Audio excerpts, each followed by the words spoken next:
तो आज हम स्टार्ट करने वाले हैं I am not kind of talent का पार्ट 2। और जिसने पार्ट 1 अभी तक नहीं देखा है वो जाकर डिस्क्रिप्शन के लिंक से जाकर अभी चैनल पर जाकर देख सकता है। तभी कोई बताता है 8 साल की बैटल सिर्फ एम्पायर की ग्लोरी के लिए पूरे मैदान था युद्ध का, खून से रंग गया। और उन सब के बीच में था वैनगार्ड का एक नोबल सेक्रीफाइस फ्रंट लाइन पर। तभी हम देखते हैं हमारे आरूट को जो कि काफी तगड़े युद्ध में भाग ले रहा था। तभी हमारा आरूट कहता है नहीं, ऐसा नहीं है, वे कोई सेक्रीफाइस नहीं थे बल्कि वे तो थे मीट चील जिन्हें एम्पायर की तरफ से भेजा गया था। सही शब्दों में बताया जाए तो वो था एक कंप्लीट हेल जहाँ पर हो रही होती जोर की लड़ाई। कोई कह रहा होता है कोई वापस मत जाना, एक सोल्जर कहता है अपने पूरे साहस के साथ लड़ो, यह सिर्फ एम्पायर के लिए है, कोई भी पीछे मत हटना। तभी कोई बताता है मैं यहाँ पर आना ही नहीं चाहता था इस हेल में, और ना ही मैं अपनी जान को इस एम्पायर के लिए रिस्क में डालना चाहता था। और क्या एम्पायर के लिए अपनी जान को रिस्क में डालना क्या ही एक जोक है। मैं ऐसा कुछ भी करना नहीं चाहता था और ना ही मेरा ऐसा कोई इंटेंशन था। और क्या ही मजाकिया बात है मैं अपनी जान को ऐसे एम्पायर के लिए खतरे में डालूं जो मेरी लाइफ को एक हेल में डाल देता है। मैंने वो सब कुछ किया जिससे मैं सरवाइव कर सकता था और उनसे बदला लेना। तभी आरूट के पीछे से एक और आरूट आकर उसके हाथ को पकड़ लेता है जिससे उसकी आंखें वहीं पर खुल जाती हैं। आरूट कहता है क्या क्या वह कोई सपना था? वह तो काफी ज्यादा सीरियस सा लग रहा था, मुझे लग रहा था कि वो सब मेरे साथ पहले हो चुका है। और यह रूम। तभी कोई कहता है सर आरूट क्या आप जाग चुके हो? तभी आरूट कहता है एड और बेन तुम दोनों? तभी एड कहता है सर तुम तो पूरे दिन सो रहे थे। तभी डॉक्टर बेन कहता है मैंने तो काफी मुश्किल से जब तुम सो रहे थे तुम्हारा ट्रीटमेंट किया था और मैं तो काफी ज्यादा शॉक हो गया था जब तुम खून में लथपथ होकर यहाँ पर आए थे। तभी हमारा आरूट कहता है क्या ऐसा कब हुआ था? मैं तो वहां पर था ना उस मिशन पर। तभी एड कहता है हाँ, जो डिमोनिक मॉन्स्टर को मारने का मिशन था वो कंप्लीट हो चुका था क्योंकि वो सारे मॉन्स्टर कंप्लीटली फियर से भर गए थे और हम फिर यहाँ पर वापस आ गए क्योंकि जब तुम बेहोश हो गए थे हमें कुछ अच्छा महसूस नहीं हुआ। तभी एड और विनती करते हुए कहता है मुझे माफ कर देना अगर मैं थोड़ा और स्ट्रोंगर होता तो। तभी आरूट चौंकते हुए कहता है क्या मिशन कंप्लीट भी हो गया? और तुम्हारा क्या मतलब है मैं बेहोश हो गया था? तभी डॉक्टर वेन कहता है तुम मुझे लगता है तुम टेम्पररी एनेसीमिया से जूझ रहे हो। ये एक तुम्हारी छोटी मोटी इंजरीज के कारण हो सकता है क्योंकि जब तुम डिमोनिक मॉन्स्टर से लड़ रहे थे तो तुम बेहोश हो गए थे और तब से जाकर अब जगे हो, तो ऐसा हो सकता है, तुम्हें ज़्यादा सोचना नहीं चाहिए। तभी हमारा आरूट चौंकते हुए कहता है क्या एनेसीमिया? फिर वह अपने मुंह को अपने हाथ पर रखकर कुछ पास्ट की बातें सोचने लगता जहाँ पर उसने कैसे बोतल से दारू पीकर कैसी तबाही मचाई हुई थी। और वह कहता है ये मेमोरीज क्या ऐसा तो नहीं मैंने पी कर इनके साथ काफी ज्यादा दिक्कतें खड़ी की हूँ। तो गाइस हमारे आरूट को पिछली रात की कोई भी बातें याद नहीं किस तरह इसने मॉन्स्टर्स को मारा। अब मैं सोचता हूँ तो मैंने जब ज्यादा दारू पी ली थी तो मैं ब्लैकआउट हो गया था। कहीं ये ऐसा तो नहीं कि मुझे कोई इंजरी लगी नहीं हो बल्कि मैंने दारू पीकर वहां पर काफी ज्यादा दंगा मचाया हो और सोल्जर्स ने ही मुझे पीट दिया हो। तभी डॉक्टर मैन चमकती हुई आंखों के साथ बोलता है अरे नहीं आरूट सर, मैंने तो सुना था कि तुमने बिना जीरो कॉप्स की हेल्प लिए ना किसी सिंगल कैजुअलिटी के साथ सभी मॉन्स्टर को मार कर आया। वहां पर तो काफी ज्यादा मॉन्स्टर्स थे, ये तो काफी ज्यादा इनक्रेडिबल है। तभी आरूट कहता है नहीं मैंने तो ऐसा कुछ नहीं किया। डॉक्टर बेन कहता है आप तो काफी ज्यादा हम्बल हो सर। आरूट कहता है क्या? तभी आरूट धीरे से बोलता है सच में ऐसा तो कुछ हुआ ही नहीं था, जो भी किया एड और जीरो कॉप्स ने किया था, मैंने तो कुछ किया भी नहीं। और तभी जोर से बोलता है एड मुझे माफ़ कर देना, मैंने तुम्हारे काम में दखल दी और मैं तुम्हारे ऊपर एकदम बर्डन बन के ले गया।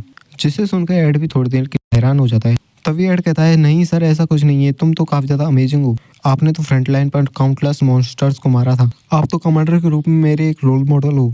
तभी डॉक्टर बेन कहता है सर आरूट अब की बार तुमने काफ़ी ज़्यादा कर दिया। हम सभी को पता है कि आप काफ़ी ज़्यादा स्ट्रॉन्ग हो लेकिन आपको भी ये जानना चाहिए कि आपकी बॉडी अभी भी काफ़ी ज़्यादा वीक है साइड इफेक्ट्स के कारण, तो कृपया अगली बार से ध्यान रखें। तभी एड भी साथ देते हुए कहता है हाँ सर हमें भी माफ करना, आप हम पर पूरा विश्वास नहीं करते हो। तभी हमारा आरूट सदमे में जाते हुए कहता है क्या ऐसा कैसे हो सकता है, मैं तो एक मॉन्स्टर को कैसे मार सकता हूँ। तभी एड काफी जोर से कहता है सर आज हम आपके ही भलाई के लिए एग्जिस्ट करते हैं सर आरूट, हम आगे जाकर और भी ज्यादा स्ट्रॉन्गर बनेंगे, तो आपको आराम करना चाहिए और इतना तो ट्रस्ट करना ही चाहिए। और ऐसी मोटिवेशनल बातों को कहकर एड भी काफी ज्यादा सुपर सियान बन रहा होता है और हमारा आरूट स्ट्रेस के लेवल को हाई करता जा रहा होता है और कहता है ये तो काफी ज्यादा इंसेन है। तभी आरूट धीरे से कहता है ये तो मुझे काफी ज्यादा ही स्ट्रेस में डाल रही हैं और मेरे पास तो इतनी एबिलिटी है ही नहीं, मैं आखिर में ऐसा कैसे कर सकता हूँ। तभी वहाँ पर थर्ड और फोर्थ दोनों कमांडर वहाँ पर आ जाते हैं। फोर्थ कमांडर कहती है सर आरूट हमने सुना आप जाग चुके हो। तभी थर्ड कमांडर चिल्लाते हुए कहता है कि अपनी आवाज को धीरे रखो, जीरो कॉप्स कमांडर अभी भी रिकवर हो। तभी फोर्थ कमांडर कहती है कि तुम क्या कह रहे हो, तुम मुझसे ज्यादा तुम ही ज्यादा जोर से चिल्ला रहे हो, क्या तुम सोचते हो कि मैं तुम्हारे साथ खेलूंगी, फॉलो क्यों कर रहे हो।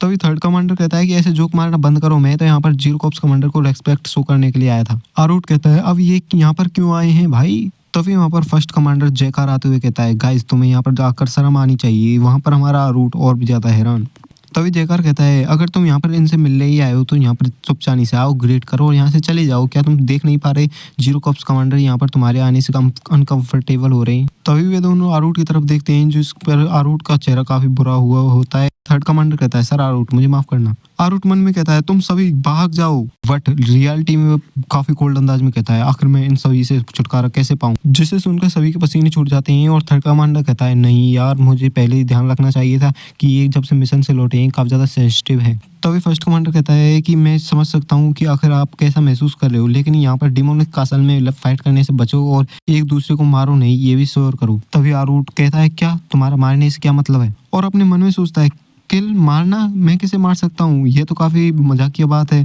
मैं तुम्हें एक हिट भी दे पाऊँ वो भी काफी बड़ी बात होगी। तभी आरूट कहता है अगर इन सभी बास्टर्ड ने पता लगा लिया कि मैं काफी ज्यादा वीक हूँ तो ये तो मुझे मार ही देंगे और ना ही मुझे कोई मर्सी दिखाएंगे, तो नहीं रुको मर्सी। तभी थर्ड कमांडर कहता है सर आरूट सोचता है क्या मुझे अपने भले के लिए इनको दया के बारे में सिखाना चाहिए, अगर ऐसा हो सका तो शायद ऐसा भी हो सकता है कि आगे चलकर जब ये पता लगा ले कि मैं वीक हूँ तो ये मुझे छोड़ भी दी। थर्ड कमांडर कहता है कि अगर आप ज्यादा ही गुस्से हो तो मैं माफी मांगता हूँ। तभी आरूट कहता है हाँ मैं काफी ज्यादा गुस्सा हूँ और मुझे काफ़ी सावधानी पूर्वक बोलना चाहिए, मेरी आवाज़ भी काफ़ी ज़्यादा हकला रही है, मुझे अपने अपसेट मूड को नहीं दिखाना चाहिए ना। आरूट की ऐसी पागलपन भरी बातों को सुनकर सभी काफ़ी ज़्यादा हैरान और परेशान हो जाते हैं, लेकिन यहाँ पर ऐसा कोई भी कारण नहीं है जिससे मैं वायलेंस करूँ, क्योंकि मैं सिर्फ गुस्सा हूँ। कुछ समयों पर मर्सी देने में कोई भी नुकसान नहीं है। क्या तुम समझते हो आखिर मर्सी क्या होती है? चाहे कोई झूठ ही क्यों ना बोले, चाहे कोई मुझसे भी कमजोर क्यों ना हो, फिर भी हमें उन्हें दया दिखानी चाहिए। मुझे लगता है वे शायद समझ गए होंगे इस लेसन को अच्छी तरीके से ध्यान रखना और आगे चलकर मुझे माफ।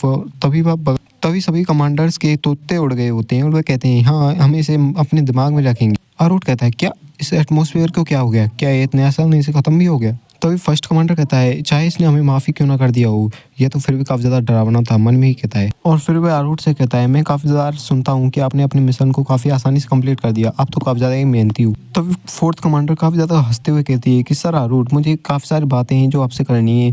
वे कह रहे थे कि आपने आधे मॉन्स्टर्स को तो अकेले ही हरा दिया था, जिसे सुनकर हमारे आरूट के तोते उड़ जाते हैं। तभी वह कहती है क्या आप सही हैं सर आरूट? तभी आरूट कहता है हाँ मैं सही हूँ। क्या मैंने अब आधे मॉन्स्टर्स को खत्म कर दिया? आखिर इन अफवाहों को कौन फैला रहा है, मन में ही कहता है। और वह फिर धीरे से कहता है इस तरीके से मैं तो सारी अचीवमेंट्स को अपने आप ही ले लूंगा, और मनी मन एड को सॉरी कह रहा होता है। एड भी काफी जोरों से मुस्कुरा रहा होता है। फिर वह कहता है क्या इसके एक्सप्रेशन के साथ क्या गलत है? तभी थर्ड कमांडर कहता है कि मैंने आपकी वीरता की काफी सारी कहानियां सुनी है, तो मैं आपसे एक फेवर मांगने चाहता हूँ। आरूट कहता है क्या एक फेवर? फिर थर्ड कमांडर कहता है हाँ सर आरूट ये कोई ज्यादा बड़ी बात नहीं है, यह सिर्फ एक स्पार मैच है जो मैं आपके साथ करना चाहता हूँ। जिसे सुनकर हमारे आरूट की हालत खराब हो जाती है और वो कहता है क्या? फिर हमारा आरूट काफी चौंकते हुए कहता है क्या ये कोई छोटे मोटे डीमन के साथ स्पार मैच थोड़ी है, ये तो है थर्ड कॉप्स कमांडर के साथ एक स्पार मैच, जो कि है लाइट गार्ड्स का देखने वाला और डीमन किंग का प्रोटेक्टर। अब तेरा क्या होगा कालिया? तभी नेक्स्ट चैप्टर की स्टार्टिंग होती है और फिर वह कहता है क्या एक स्पार मैच, वो भी मेरे साथ? फिर वह कहता है हाँ सर आरूट मैंने आपकी मानता है काफ़ी सारे किस्से सुने हैं, मैं चाहता हूँ कि आप मुझे कुछ सिखाओ और ये मुझे काफ़ी ज़्यादा अच्छा भी लगेगा। फर्स्ट कमांडर भी कहता है हाँ ये तो काफ़ी ज़्यादा मज़ेदार लग रहा है भाई। तभी कॉप्स कमांडर धीरे से कहता है सोचा जाए तो जीरो कॉप्स कमांडर ने आज तक किसी के साथ स्पार मैच नहीं किया है जब से वे एक कमांडर बने। अगर ऐसा हुआ तो मैं भी उनकी स्किल्स को देख पाऊंगा, मैं सोचता हूँ क्या वे स्पार मैच को स्वीकार करेंगे। तभी फोर्थ कॉप्स कमांडर कहती है ओह माय सर आरूट ये तो आपका स्पार देखना काफी मजेदार होगा। मेरी फोर्थ कॉप्स की टीम यानी मेरी टीम तो इन्फॉर्मेशन का ही काम करती है, हम इस इन्फॉर्मेशन को चारों तरफ फैला देंगे जिससे काफी सारे देखने वाले लोग आएंगे।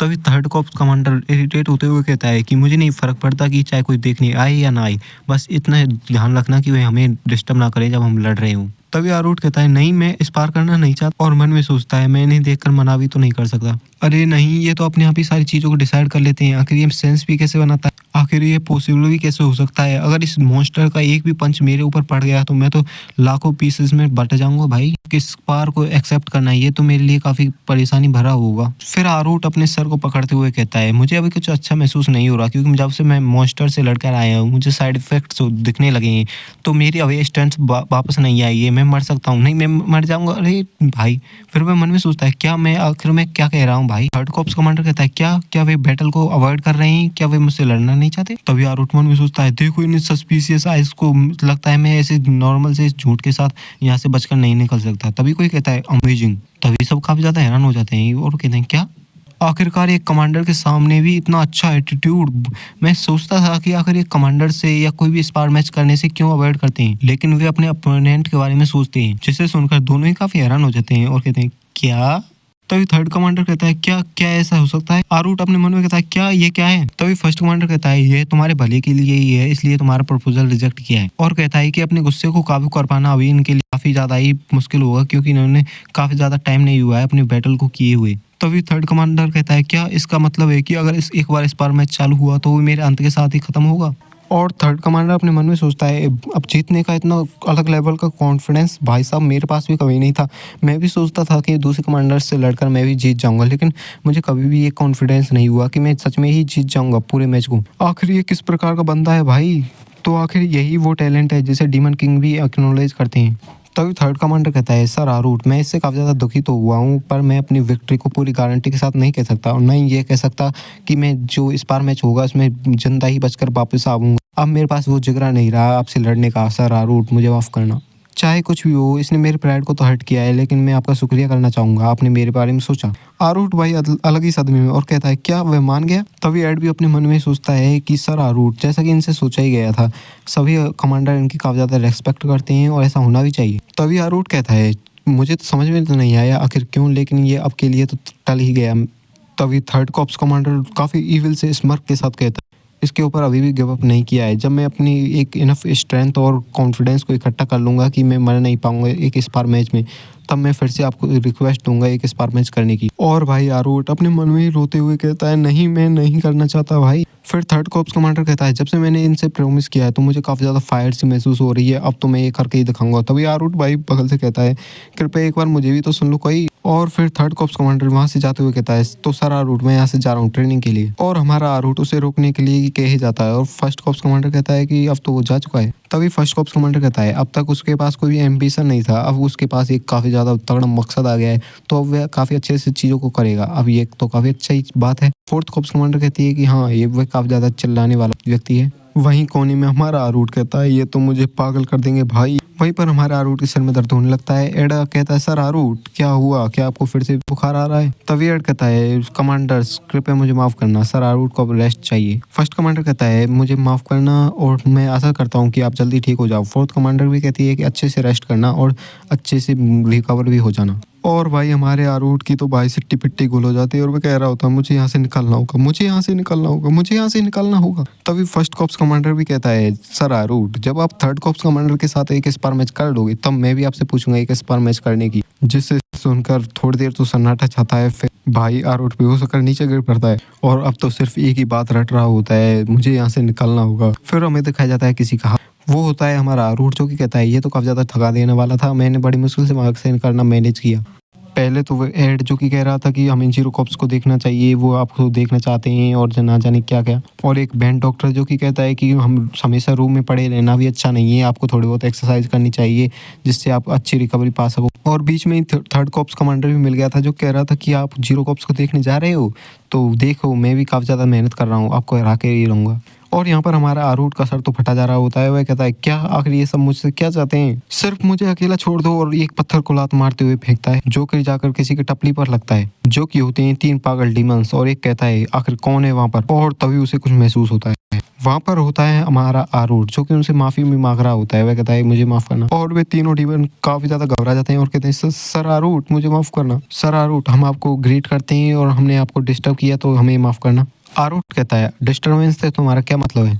तभी एक डीमन कहता है कि हम तो इस लोली इंक्यूबस को एक थोड़ा सा लेसन सिखा रहे थे क्योंकि ये हमारे रास्ते को ब्लॉक करके खड़ी हुई थी, इसकी देखभाल कर लेंगे, तुम यहाँ से जा सकते हो सर आरूट। और बताया जाता है इंक्यूबस ये वे डीमन होते हैं, ऐसा माना जाता है कि ये तुम्हारे सपनों में आकर तुम्हें डरा सकते हैं। वहीं पर वो लिटिल डीमन खड़ी पड़ी हुई होती है। आरूट मन में सोचता है लोली इंक्यूबस ये तो काफी लो रैंक के डीमन होते हैं, क्या ये गैंग बनाकर इसे परेशान कर रहे थे। तभी डीमन वहां से हंसकर जाने लगता है और कहता है कि हमें शायद यहाँ से चले जाना चाहिए सर आरूट। धीरे धीरे कहता है कि अब इसका मूड अच्छा नहीं लग रहा, जल्दी से भागो भाई। तभी आरूट कहता है कि धीरे से कि चलो अच्छा हुआ वो यहाँ से अपने आप ही चले गए, मुझे कुछ करना भी नहीं था, नहीं आखिर क्यों गई, लेकिन अब मैं इस बच्चे के साथ मैं अपने आप से भी कमज़ोर डीमंस को देखता हूँ तो ये मुझे काफ़ी परेशान करता है। तभी वह इंक्यूबस डीमन कहती है कि क्या क्या वह मेरी तरफ ही देख रहा है? ऐसा सुन माना जाता है कि वह काफ़ी ज़्यादा शांत रहता है, लेकिन जब ब्रूटल होता है तो ये किसी भी डीमन से काफ़ी ज़्यादा खतरनाक होता है। मुझे लग रहा है कि मैं यहाँ पर हूँ तो इसे काफ़ी ज़्यादा परेशानी हो रही है। और फिर वह डीमन सोचती है क्या मैं अब सच में मरने वाली हूँ? तभी आरूट अपना हाथ बढ़ाते हुए कहता है क्या तुम खड़ी हो सकती हो? वे जो बास्टर्ड थे वो यहाँ से जा चुके हैं, अब तुम्हें चिंता करने की कोई बात नहीं है। वह डीमन सोचती है कि इसकी आंखें तो मुझे डिस्कस के साथ नहीं देख रही, ये तो काफी सद्भावना के साथ देख रही हैं। आखिर कितना लंबा समय हो गया जब से मैं इतने अच्छे से ट्रीट की गई हूँ। फिर वह कहती है कि सर आरूट मैं तो एक इंक्यूबस हूँ, अगर मैं आपके हाथ को पकड़ूंगी तो आपको डिस्कस फील नहीं होगा क्या? लेकिन आरूट खुद से ही उसके हाथ को पकड़ लेता है और फिर वह उसे अपनी तरफ खींचते हुए कहता है आखिर तुम्हारे साथ क्या गलत है? क्या तुम सोचती हो कि मैं एक ह्यूमन हूँ फिर मैं डिस्गस्टिंग हूँ? फिर वह डीमन कहती है अरे नहीं ऐसा ऐसा हो भी कैसे सकता है? तभी वह कहता है ऐसा ही मेरे साथ है तो चिंता मत करो, तुम छोटे बच्चे तुम तो इस डीमन रियल में सर्वाइव करने के लिए काफी ज्यादा मेहनत कर रहे हो। और वह अपने मन में सोच रहा होता है आरू। यह डीमन गर्ल कहती है कि आखिर तुम इतने दयालु कैसे हो सकते हो? मैं अब काफी ज्यादा खुश हूँ कि मुझसे ऐसा व्यवहार कभी भी पहले नहीं किया गया। और वह काफ़ी इविल सी स्माइल देते हुए कहती है कि मुझे काफ़ी ज़्यादा अच्छा लगेगा अगर मैं आपको रिपे करूंगी, तो क्या आपके पास थोड़ा बहुत टाइम है? आरूट इसके शब्दों को सुनकर थोड़ा चौंक जाता है और कहता है समय। और फिर वह कहता है लगता है मैं फिर किसी उलझन में उलझ गया और मुझे कुछ अच्छा भी महसूस नहीं हो रहा। तभी हमें दिखाया जाता है डीमन किंग जो कि आरूट के कमरे में आया होता है और वह कहता है क्या आरूट तुम अच्छा महसूस कर रहे हो? फिर वह देखता है और कहता है हूँ।